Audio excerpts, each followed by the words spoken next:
మునుపెన్నడూ లేని పరిస్థితి ఇప్పుడు వరదలు ఉత్తర భారతాన్ని ముంచెత్తుతున్నాయి. సుప్రీంకోర్టు సైతం ఆందోళన వ్యక్తం చేసింది. భారీ స్థాయిలో చెట్లు కొట్టేయడం వల్లే ఆకస్మిక వరదలు, మేఘ విస్ఫోటాలు సంభవిస్తున్నాయని అభిప్రాయపడింది. ఇప్పటికైనా కేంద్రం, రాష్ట్ర ప్రభుత్వాలు కళ్లు తెరుస్తాయా?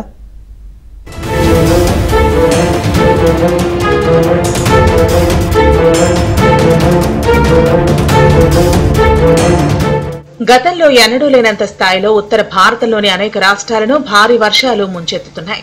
వరదల్లో భారీ స్థాయిలో చెట్ల దుంగలు కొట్టుకొచ్చాయి. ముఖ్యంగా హిమాచల్ ప్రదేశ్, ఉత్తరాఖండ్, పంజాబ్, జమ్మూ కాశ్మీర్ ప్రాంతాల్లో వరదలు విధ్వంసం సృష్టించాయి. అనేక చోట్ల కొండచర్యలు విరిగిపడటంతో పెద్ద ఎత్తున ప్రాణ, ఆస్తి నష్టం జరిగింది. దీంతో వరదలపై దాఖలైన పిల్పై విచారణ చేపట్టి సుప్రీంకోర్టు తీవ్ర ఆందోళన వ్యక్తం చేసింది. కొండ ప్రాంతాల్లో అక్రమంగా చెట్లు నరికేయడం వల్లే ఇంతటి స్థాయిలో వరదలు విరుచుకుపడ్డాయని తీవ్ర వ్యాఖ్యలు చేసింది. హిమాచల్ ప్రదేశ్ లో వరదల వల్ల పెద్ద సంఖ్యలో కలపదొంగలు కొట్టుకుపోతున్న వీడియోలను ప్రస్తావిస్తూ పరిస్థితి చాలా తీవ్రంగా ఉందని, దీనిపై వివరణ ఇవ్వాలని కేంద్రం, రాష్ట్రాలకు నోటీసులు జారీ చేసింది. కొండ ప్రాంతాల్లో పర్యావరణ క్షీణతపై దాఖలైన ప్రజా ప్రయోజన వ్యాజ్యం సుప్రీంకోర్టులో విచారణకు వచ్చింది.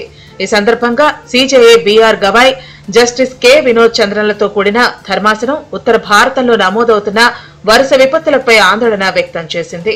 సుప్రీంకోర్టు దీన్ని తీవ్రమైన సమస్యగా అభివర్ణించింది. భారీ వర్షాలకు పంజాబ్ అతలాకుతలమైంది. 37 ఏళ్ల తర్వాత మళ్లీ ఇలాంటి పరిస్థితి వచ్చింది. 23 జిల్లాలు ముంపునకు గురయ్యాయి. గత నెల ఉత్తరాఖండ్లోని ఉత్తర కాశీలో ఖీర్ గంగా నదికి మెరుపు వరద పోటెత్తి గ్రామానికి గ్రామమే భూస్థాపితమైంది. ఉత్తరాదిలోని పలు రాష్ట్రాలు ఆకస్మిక వరదలతో అల్లాడుతున్నాయి. పంజాబ్ లో ఏకంగా 1200 గ్రామాలను వరద ముంచెత్తింది. పలువురు ప్రాణాలు కోల్పోయారు. 6-7 किलोमीटर रोड है, वो पूरा हुआ भी चांस ही कोई नहीं जाने का। पीछे भी मिश्र नाला वो भी ब्लॉक है, तो सारा पैदल ही है, भद्रवा से पीछे, सुगली से पीछे सारा बहुत नुकसान हुआ। तो इंतजामिया को देखना चाहिए। मौजूदा सरकार से हम रिक्वेस्ट करते हैं, अपील करते हैं कि ज़्यादा से ज़्यादा जो इनको कंपनसेशन लोगों को मिलना चाहिए। और मैक्सिमम एससी गरीब गाँव यहाँ पे बस्ती है। आप कटियाड़ा की बात करें, जिस इलाके में ये नुकसान है वहाँ पर भी मैक्सिमम जो हमारे एसटी लोग हैं, और ये भी पूरा एसटी का इलाका है। ये भेजा हमारा एससी गाँव है।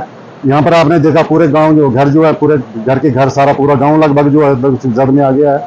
हमारी एनडीआरएफ और स्थानीय प्रशासन की काफ़ी अच्छी तैयारी थी। शुरू से ही उन्होंने अपनी पूरी तैयारियां कर ली थी। प्री मानसून डिप्लॉयमेंट और प्री मानसून प्रेपरेशंस कर रखी थी। हमारे सीनियर अधिकारी और डीजी साहब ने भी ये बड़ा क्लियर कट हमें निर्देश दिए थे कि अपनी प्लानिंग और ट्रेनिंग को अपडेट करके रखें। किसी भी वक्त किसी भी तरह की आपदा आती है तो उसको निपटने में सक्षम रहें। हमारी 4 टीमें कुल डिप्लॉयड थी, जिसने लगभग 1180 के करीब यहाँ पे रेस्क्यू एंड इवैक्यूएशन का कार्य किया। ये कोई 15-20 मिनट के अंदर अंदर जी। तो कुछ सामान वगैरह बाहर निकल, सामान सिर्फ कंबल निकाले सर, को 4-5 कंबल निकाले, बाकी अंदर ही है। तो क्या खाएंगे, अब क्या करेंगे? अब जगह भी नहीं है बनाने के लिए, कहीं जगह ही नहीं है फिलहाल, क्या करेंगे? हम कैसे बनाएंगे? तो कितना परिवार, कितने लोग? हम 5 हैं, 3 बच्चे तो 2 हैं। ఈ వర్షాలు, వరదలు ఉత్తరాదికే పరిమితం కాలేదు. మేఘ విస్ఫోటాలు దక్షిణాదిలోనూ తేడ పుట్టించాయి.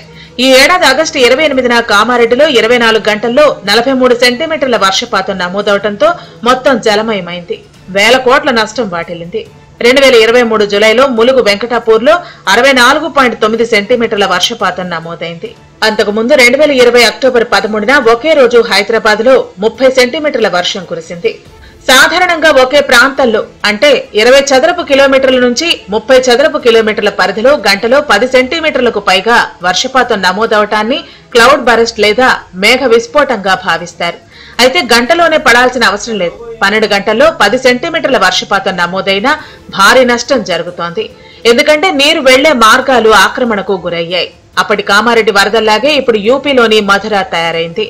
యమునా నది మధురను ముంచెత్తింది. लोगों को के लिए अपील ये करना चाहेंगे कि जहाँ भी हैं सुरक्षित रहें, बिना कारण से अननेसेसरी मूवमेंट न करें। 8 बजे के 7:30 बजे के करीब हुआ, 7:30 बजे के करीब हुआ आज। ये हम भी जाम में इधर ही खड़े हैं, सुनने में आ रही है जी। ये पता नहीं बाबूजी कोई दबी है या न दबी, अब वो परमात्मा की बात है। जैसे भी हम तो कह जो वो गलती हुआ जो भी हुआ, काम लगा रहे हैं। बाकी फिर इस पे ज़्यादा जितनी जल्दी मतलब प्रशासन इसको तेजी से करेगा तो लोगों के लिए उतनी ज़्यादा सहूलियतें होगी।